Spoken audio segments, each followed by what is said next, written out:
मेढक और चूहा की कहानी। बहुत समय पहले की बात है। किसी घने जंगल में एक छोटा सा जलाशय था। उसमें एक मेढक रहा करता था।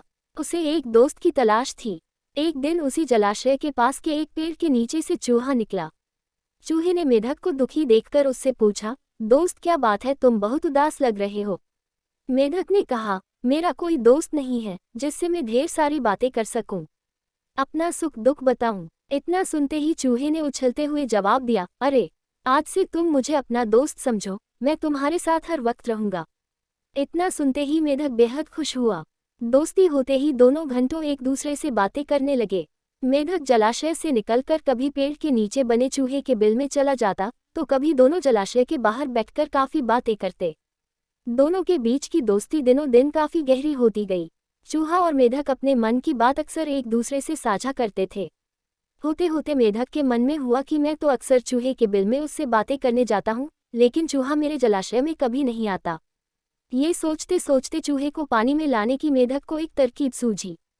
चालाक मेढक ने चूहे से कहा, दोस्त हमारी मित्रता बहुत गहरी हो गई है। अब हमें कुछ ऐसा करना चाहिए जिससे एक दूसरों की याद आते ही हमें आभास हो जाए। चूहे ने हामी भरते हुए कहा, हाँ जरूर, लेकिन हम ऐसा करेंगे क्या?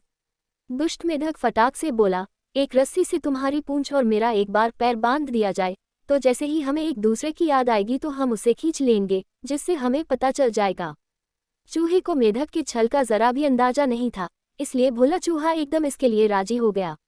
मेढक ने जल्दी जल्दी अपने पैर और चूहे की पूंछ को बांध दिया। इसके बाद मेढक ने एकदम पानी में छलांग लगा ली।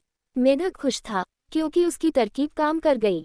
वहीं जमीन पर रहने वाले चूहे की पानी में हालत खराब हो गई। कुछ देर छटपटाने के बाद चूहा मर गया। बाज आसमान में उड़ते हुए यह सब रहा था। उसने जैसे ही पानी में चूहे को तैरते हुए देखा तो बाज तुरंत उसे मुंह में दबाकर उड़ गया। दुष्ट मेढक भी चूहे से बंधा हुआ था, इसलिए वो भी बाज के चंगुल में फंस गया। मेढक को पहले तो समझ ही नहीं आया कि हुआ क्या। वो सोचने लगा आखिर वो आसमान में उड़ कैसे रहा है। जैसे ही उसने ऊपर देखा तो बाज को देखकर वो सहम गया। वो भगवान से अपनी जान की भीख मांगने लगा, लेकिन चूहे के साथ साथ बाज उसे भी खा गया। मेढक और चूहा की कहानी से सीख। दूसरों का नुकसान पहुंचाने की सोच रखने वालों को खुद भी नुकसान उठाना पड़ता है। जो जैसा करता है वो वैसा ही भरता है।